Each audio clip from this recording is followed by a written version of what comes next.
सच्चिदानन्दरूपाय विश्वोत्पत्त्यादिहेतवे तापत्रयविनाशाय श्रीकृष्णाय वयं नमः।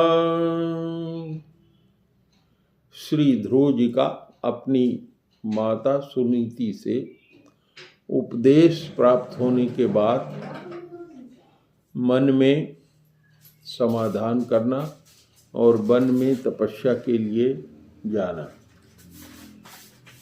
माता सुनीति ने ध्रुव जी को जो वचन कहा था, ध्रुव जी ने उस वचन का अपनी बुद्धि द्वारा अपने चित्त में समाधान किया।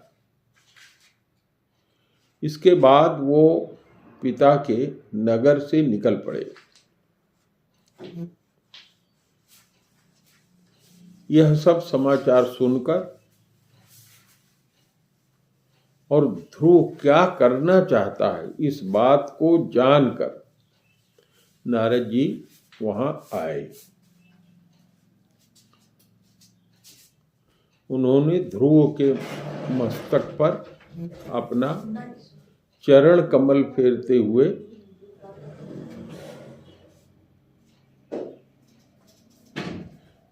मन ही मन विस्मृत होकर कहा,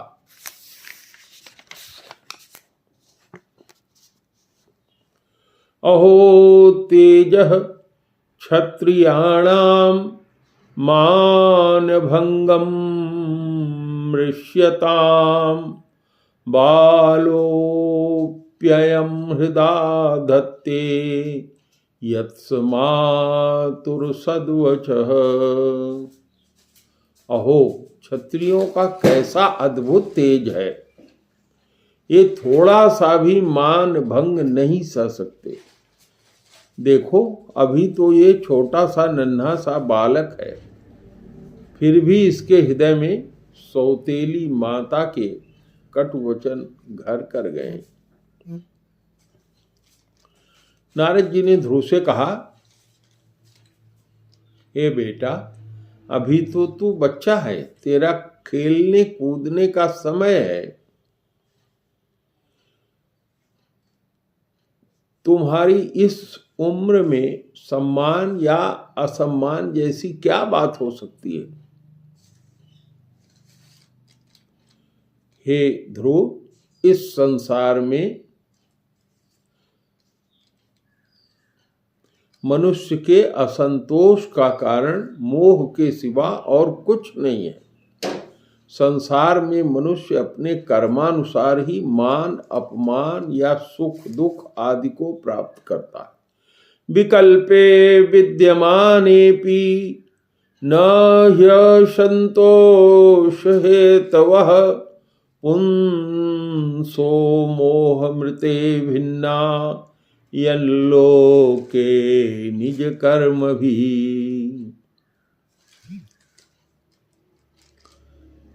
हे तात, भगवान की गति बड़ी विचित्र है, इसलिए उस पर विचार करके बुद्धिमान पुरुष को चाहिए कि उसे दैववश जैसी परिस्थिति मिले उसमें संतुष्ट रहे। परितुष्ये ततस्तात तावन्मात्रेण पुरुषः दैवोपसादितं यावद्वीक्षेश्वर गतिं बुधः अथ मात्रोपदिष्टेन योगेनावरुरुत्ससी यत्प्रसादं स वै पुंसां दुराराध्यो मतो मम। अब माता के उपदेश से तू योग साधन द्वारा जिस भगवान की कृपा प्राप्त करने के लिए चला है, मेरे विचार में साधारण पुरुषों के लिए उन्हें प्रसन्न करना बहुत कठिन है।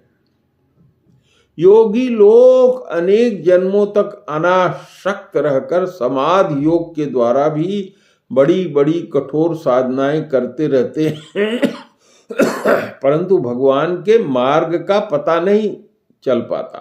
इसलिए तू यह व्यर्थ का हट छोड़ दे और घौर लौट जा। बड़ा होने पर जब परमार्थ साधन का समय आए तब उसके लिए प्रयत्न कर लेना।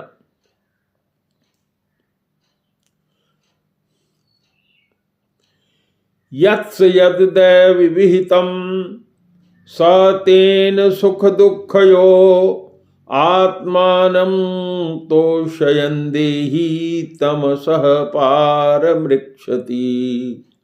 गुणाधिकान् मुदं लिप्सेदनुक्रोशं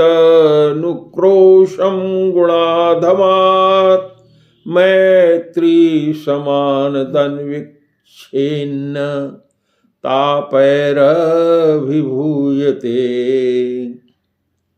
मनुष्य को चाहिए कि विधाता के विधान से सुख दुख जो भी प्राप्त हो जाए उसी से अपने चित्त को संतुष्ट रखना चाहिए। ऐसा करने वाला पुरुष मोह में इस संसार से पार हो जाता है। मनुष्य को यह ख्याल रखना चाहिए कि अपने से अधिक गुणवान को देख करके प्रसन्न हो, जो उससे कम गुण वाला हो उस पर दया करे और जो अपने समान गुण वाला हो उससे मित्रता का भाव करे। ऐसा करने से उसे दुख कभी भी नहीं दबा सकता।